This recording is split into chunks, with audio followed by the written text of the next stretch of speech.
লাইলাতুল কদর সম্পর্কে আল্লাহ তাআলা বলেন,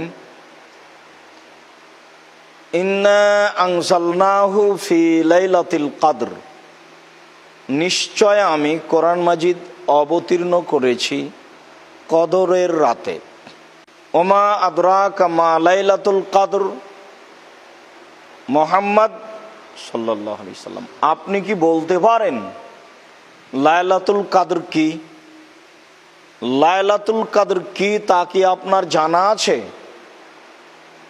আমি বলি,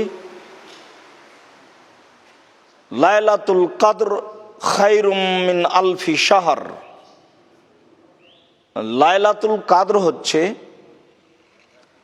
1000 মাসের চেয়ে উত্তম।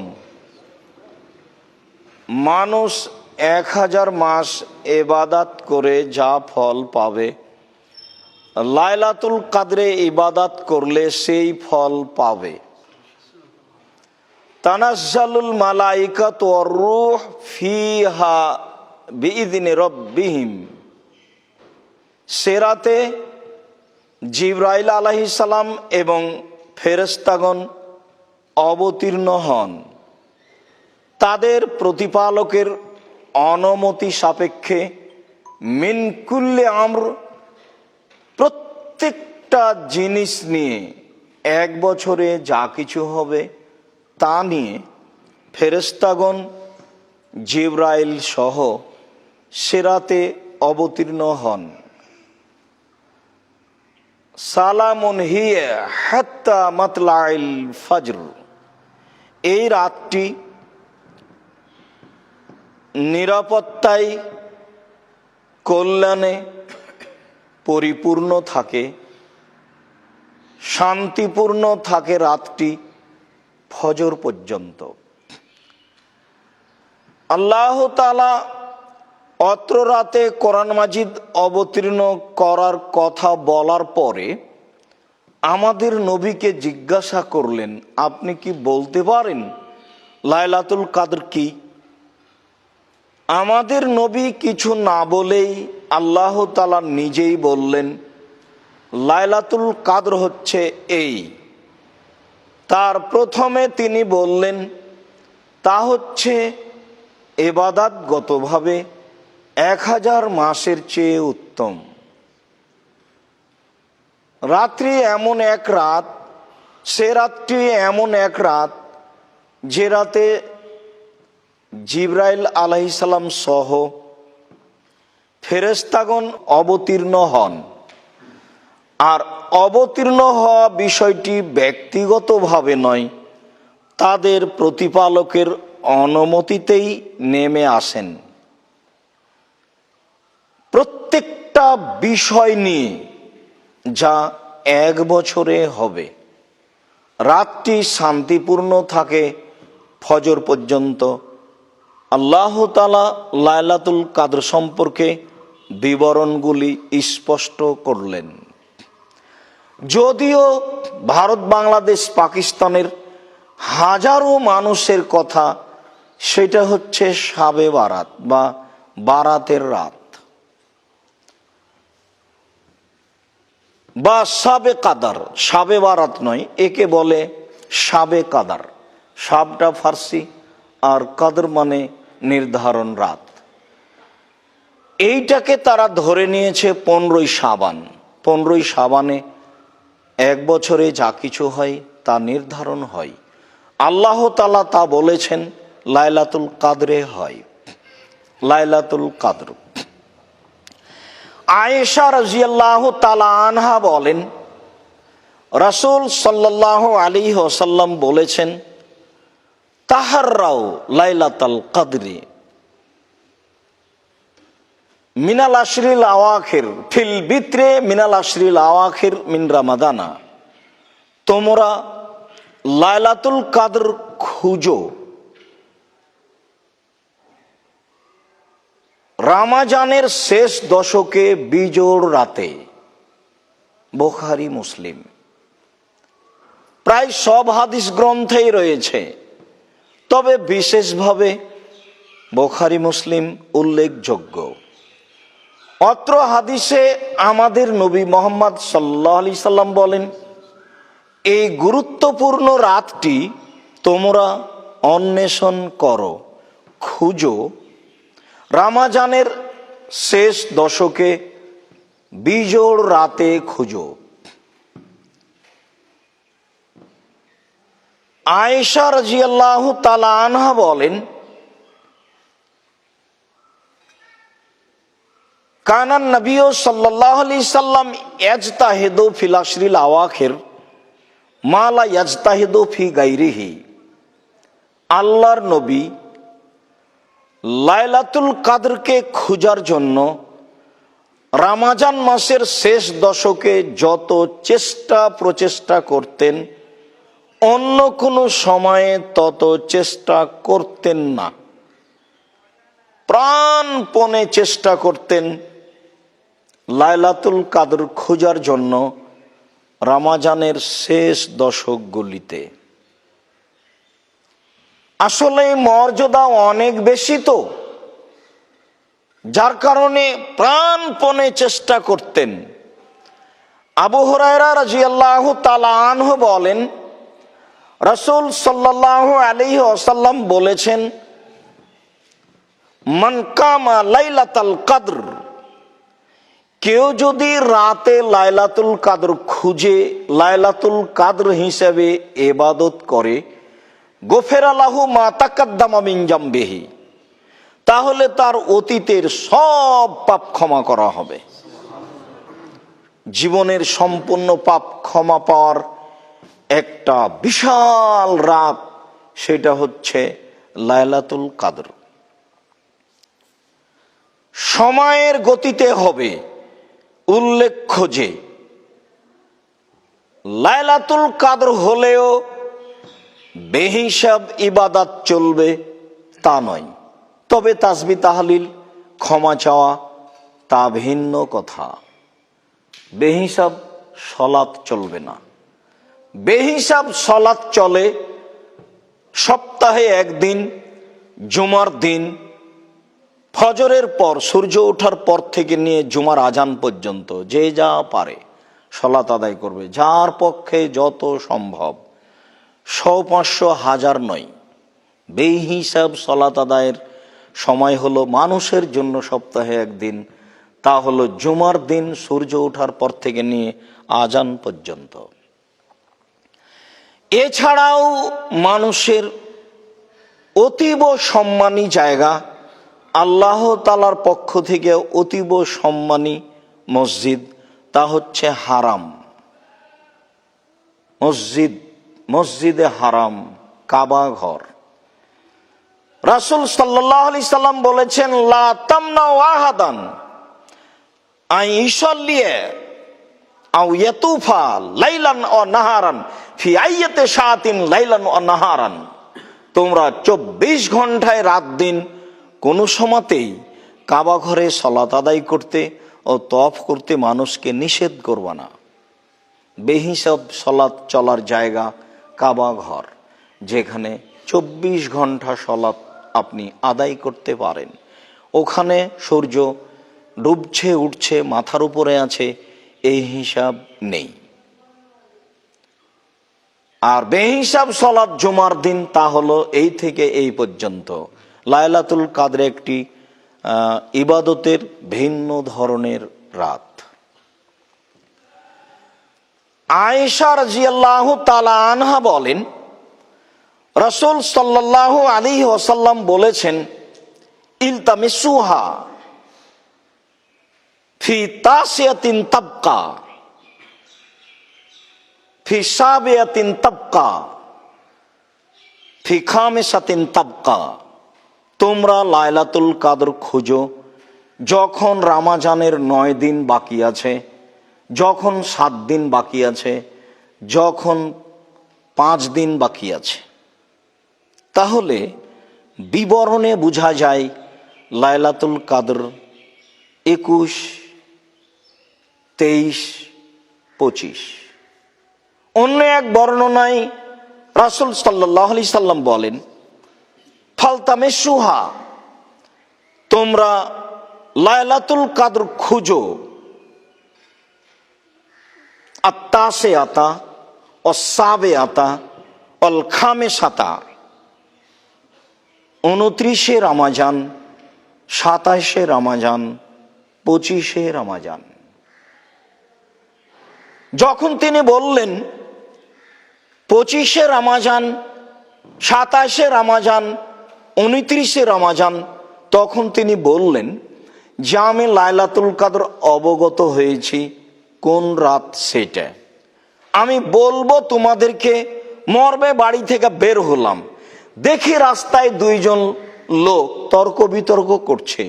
ওদের দেখতে গিয়ে সময়টা আমার হারিয়ে গেল। কোনটা যে রাত সেটা আর আমি বুঝতে পারলাম না, আমার কাছ থেকে হারিয়ে গেল। হয়তোবা তোমাদের জন্য এতে কল্যাণ আছে, তোমরা লাইলাতুল কাদর খুঁজো 25, 27, 29। তবে তিনি প্রাণপণে চেষ্টা চালাতেন শেষের দশকে। আয়েশা রাদিয়াল্লাহু তাআলা আনহা বলেন, কানান নবী সাল্লাল্লাহু আলাইহি সাল্লাম ইজা দাখালাল আশর, যখন রমজানের শেষ দশক প্রবেশ করত, চলে আসতো, সাদ্দা মিজারাহু, তখন তিনি তার লুঙ্গি শক্ত করে বেঁধে নিতেন। ও আহিয়া লাইলাহু, রাতে জেগে থাকতেন। ও আইকাজা আহলাহু, পরিবারকে জাগাতেন। অত্র হাদিসে প্রস্তুতি বোঝা যায়। এবছর মানুষ লাইলাতুল কাদরকে মূল্যায়ন করতে পারবে কেন? অন্যান্য বছরগুলিতে মানুষ সাধারণত 11 মাস যা ইনকাম করে, রমজানে তা করে নেয় বলে মানুষের ধারণা। যারা ব্যবসায়ী তারা উপার্জন করে, যারা দর্জি তারাও সাপ্লাই দেয়, যারা কর্মচারী তারাও ব্যস্ত থাকে। আর সবার সব জায়গায় প্রস্তুতি চলে, তখন আর রমজানের প্রস্তুতি নেওয়া সহজ হয় না। কেননা রমজানের শেষ দশকের জন্য প্রস্তুতি, যখনই শেষ দশক ঢুকত তখন তিনি লুঙ্গি বেঁধে নিতেন। তাহলে কি উনি চাষি মানুষ ছিলেন? জমিতে কোদাল নিয়ে নামবেন, তাই লুঙ্গি গুটিয়ে নিলেন? বাক্য তো সেটাই প্রমাণ করে। তো চাষি মানুষ জমিতে নামবেন এই জন্য তো লুঙ্গি গুটিয়ে নেননি। তার মানে শেষ দশককে মূল্যায়ন করবেন একেবারে জোরালো ভাবে, যার চেষ্টার কোনো আর শেষ থাকে না। প্রাণপণে জীবন বাজি রেখে শেষ দশককে মূল্যায়ন করবেন। তার প্রস্তুতি, প্রস্তুতি মানে কাজ কম করতে হবে, কম খেতে হবে, কম ঘুমাতে হবে, তাহলেই তা সহজ সম্ভব হবে। ও আহিয়া লাইলাহু, পুরো রাত জেগে। ও আইকাজা আলাহু, পরিবারকে জাগাচ্ছেন। অত্র হাদিসে 3টি আলোচনা রয়েছে। তার প্রথম হচ্ছে নিজের প্রস্তুতি, দ্বিতীয় হচ্ছে প্রস্তুতির ফলাফল পুরো রাত, তৃতীয় প্রস্তুতি শুধু নিজে নয়, পরিবার সহ। কিছু নিতে হলে আজকেই নিতে হবে, কিছু বলতে হলে আজকেই বলতে হবে, কিছু চাইতে হলে আজকেই চাইতে হবে, সেই রাত আজ। আয়েশা রাদিয়াল্লাহু তাআলা আনহা বলেন, আমি আল্লাহর নবীকে বললাম, আল্লাহর নবী, আরাইতা ইন আলিমতু আইয়ু লাইলাতিন লাইলাতুল কদরে, আল্লাহর নবী, আমি যদি বুঝতে পারি লাইলাতুল কদর কোনটি, আমি যদি এটা বুঝতে পারি তাহলে আমি কি করব, আমার করণীয় কি? তখন রাসূল সাল্লাল্লাহু আলাইহি সাল্লাম বললেন, কুলি, তাহলে তুমি বলো, বুঝতে পারলে তুমি বলবে, আল্লাহুম্মা ইন্নাকা আফুবুন তুহিব্বুল আফওয়া ফা'ফু আন্নি, হে আল্লাহ তুমি নিজে ক্ষমাশীল, ক্ষমাকে ভালোবাসো, আমাকে ক্ষমা করো। প্রথম বাক্য, তুমি তো নিজেই ক্ষমাশীল, তোমার নাম গাফুর। আমাকে মেরেছে কেউ, আমি তাকে মারতে পারবো তবুও মারলাম না, তার নাম গাফুর। আর আমি তাকে মারতে পারবো না, তখন আমি তাকে ক্ষমা করে দিলাম, তার নাম গাফুর নয়।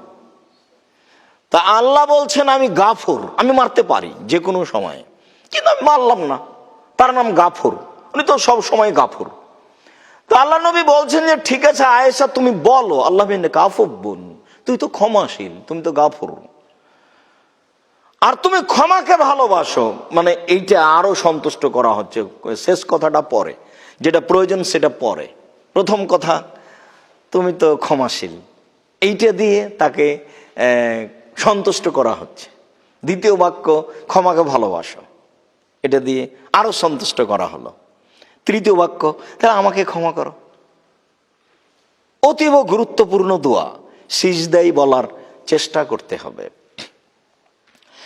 সম্মানিত মসজিদের মুসল্লি, এদেশের মাটিতে লাইলাতুল কদর যেভাবে উদযাপন করা হয় তা ঠিক নয়। কোন কোন জায়গায় উদযাপন করা হয় বক্তব্যের মাধ্যমে, কোন কোন এলাকায় লাইলাতুল কদর মূল্যায়ন করা হয় সবাই মিলে রাতে জেগে গল্পের মাধ্যমে, কথার মাধ্যমে, কোরআন তেলাওয়াতের মাধ্যমে।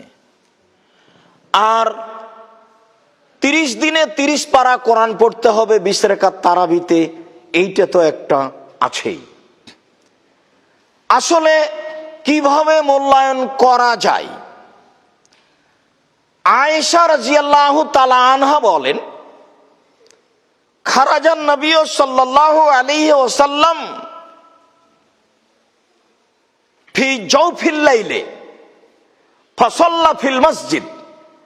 আল্লাহ রাসূল ইতিকাফের ঘর থেকে বের হলেন মসজিদে, খালি ফাঁকা জায়গায়, তিনি সেখানে সালাত আদায় করলেন।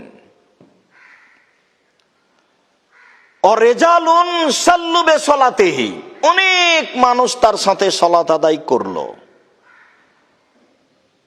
সকালে সবাই বলা বলি করলো, আল্লাহর নবী আজকে রাতে দীর্ঘ সময় ধরে সালাত আদায় করেছেন, অনেকেই তার সাথে ছিল। পরের রাতে মানুষ বেশি হয়ে গেল আলোচনার কারণে, পরের রাতে মানুষ আরো বেশি হয়ে গেল আলোচনার কারণে। ফালাম্মা কানাতিল লাইলাতুর রাবিয়া, এবার যখন ধারাবাহিকভাবে চতুর্থ রাত চলে আসলো, আজাজাল মসজিদ আন আহলিহি, মানুষ এত বেশি হয়ে গেল মসজিদে যে মসজিদে মানুষ ধরে না। ফালাম ইখরুজ, সেই দিন আল্লাহর নবী আর তার ওই ইতিকাফের স্থান থেকে বের হলেন না। মানুষেরা সকাল পর্যন্ত বলা বলি করতে থাকলো সালাত সালাত, কিন্তু তিনি বের হলেন না। তিনি বের হলেন ফজরের সালাতের জন্য। ফজরের সালাত আদায় করার পরে তিনি মুখামুখি হয়ে বসে বললেন যে ফালাম এখাফ আলাইয়া শানুকুম, তোমাদের বিষয়টি আমার কাছে গোপন নয়, তোমরা রাতে আমার সাথে কিভাবে সালাত আদায় করতে চেয়েছো এটা আমি বুঝেছি, আমি বুঝতে পেরেছি। ওয়ালাকিন্নী খাসিত, তবে আমি ভয় পাচ্ছি, আন তুফরাজা আলাইকুম সালাতুল লাইলে, রাতের সালাত তোমাদের উপরে ফরজ করে দেওয়া হতে পারে, যেভাবে তোমরা আগ্রহী হয়েছ। ফাতাজিজু আনহা, তখন আর ফরজ হয়ে গেলে আদায় করতে পারবে না, আবেগ সব সময় টিকে থাকবে না। অত্র মুসলিম গ্রন্থের হাদিসে বোঝা যায় যে তিনি অর্ধরাত থেকে নিয়ে ফজর পর্যন্ত রাতগুলি মূল্যায়ন করেছেন, বা অর্ধরাত থেকে নিয়ে শেষ পর্যন্ত দীর্ঘ সময় ধরে সালাত আদায় করেছেন। অন্য বর্ণনা, সাইব ইবনে ইয়াজিদ রাদিয়াল্লাহু তাআলা আনহু বলেন, আমারা উমর ইবনুল খাত্তাব উবাই ইবনে কাব আত-তামিম আদ-দারি আন ইয়াকুমা লিন-নাসে ফি রমাদানা। উমর রাদিয়াল্লাহু তাআলা আনহু উবাই ইবনে কাব এবং তামিম দারিকে রমজান মাসে ইমাম নির্ধারণ করলেন যে তারা দুইজন রমজান মাসে জনগণকে সালাত আদায় করাবে বে এহদা আশরাতা রাকাতান, 11 রাকাতের।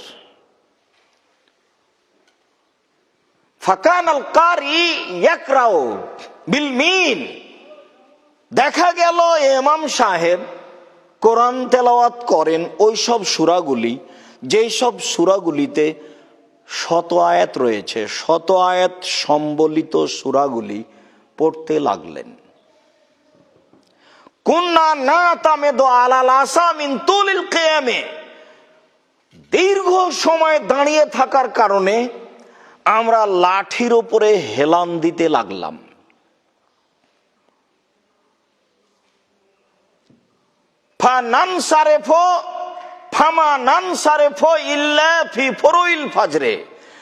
আমরা বাড়ি ফিরতাম ফজরের পূর্ব মুহূর্তে, আজান হওয়ার পূর্ব মুহূর্তে আমরা বাড়ি ফিরতাম। সম্মানিত মসজিদের মুসল্লি, অত্র সহিহ হাদিসে প্রথমে যেটা প্রমাণ হয় সেইটা হচ্ছে উমর রাদিয়াল্লাহু তাআলা আনহু দুইজন ইমাম নির্ধারণ করেছিলেন রমজান মাসে 11 রাকাত সালাত আদায়ের জন্য। দ্বিতীয় যা প্রমাণ হয় তা ছিল ইমামগণ 100 আয়াত সম্বলিত বড় বড় সূরাগুলি পড়তেন।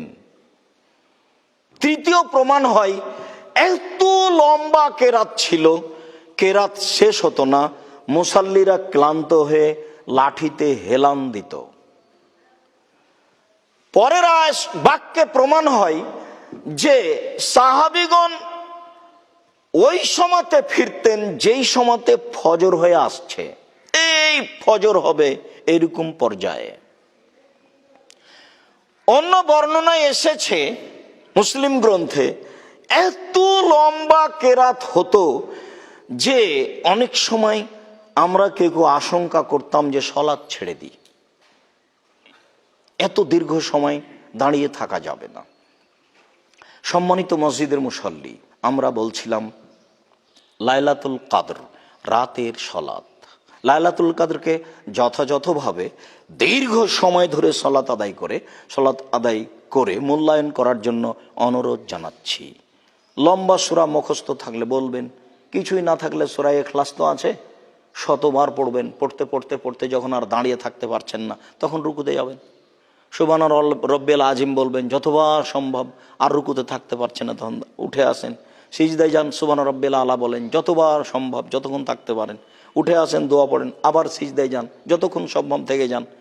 সাহাবী বলছেন আল্লাহ রাসূল রুকুতে থেকে গেলেন সূরা বাকারা পড়ার সমান। নেন এবার, তারপরে আর এক রেখাতে এভাবে পড়েন, তাহলে তো অনেক সময় কেটে যাবে। আর 2 রেখাতে এভাবে পড়েন, ধরে নেন 1.5-2 ঘন্টা পার হয়ে গেছে। এবার 4 রেখাতের পরে বসে তাসবিহ, তাহলিল, জিকির, আজকার, ক্ষমা প্রার্থনা। আজকেই ক্ষমা নিতে হবে, সকাল হতে দিতে হবে না। আগে ক্ষমা, তারপরে কোনো কথা। তুমি আগে ক্ষমা করো, সকাল পরে। কান্নাকাটির হিসাব থাকবে না, যেভাবে তাকে খুশি করা যায়। তাসবিহ, তাহলিল, জিকির, আজকার অনেক করার পরে হাত তুলে দোয়া করেন। হাত তুলে দোয়া করার তো আর সময় নির্ধারণ নেই। ইবাদতের একটি গুরুত্বপূর্ণ ইবাদত হচ্ছে হাত তুলে দোয়া করা। বেহিসাব তাসবিহ, তাহলিল, জিকির, আজকার কান্নাকাটি করবেন। ওই সময় আপনার ঘরে কেউ থাকা হবে না, নইলে আপনাকে কেমন কেমন লাগবে, আপনি কান্নাকাটি করতে পারবেন না। নির্জনে থাকতে হবে। রাসূল সাল্লাল্লাহু আলাইহি ওয়াসাল্লাম বলেছেন মানুষ নির্জনে থেকে যদি আল্লাহকে ডাকে আর 2 চোখের পানি ঝরে, তাহলে বিচারের মাঠে বিশেষ ছায়াতলে থাকবে। বিষয়টি এইভাবে বিবেচনা করার জন্য সকল মুসলিম ভাই বোনকে অনুরোধ জানাচ্ছি। আল্লাহ তুমি আমাদের সঠিক হাদিসের প্রতি আমল করার তৌফিক দান করো। আল্লাহুম্মা আমিন।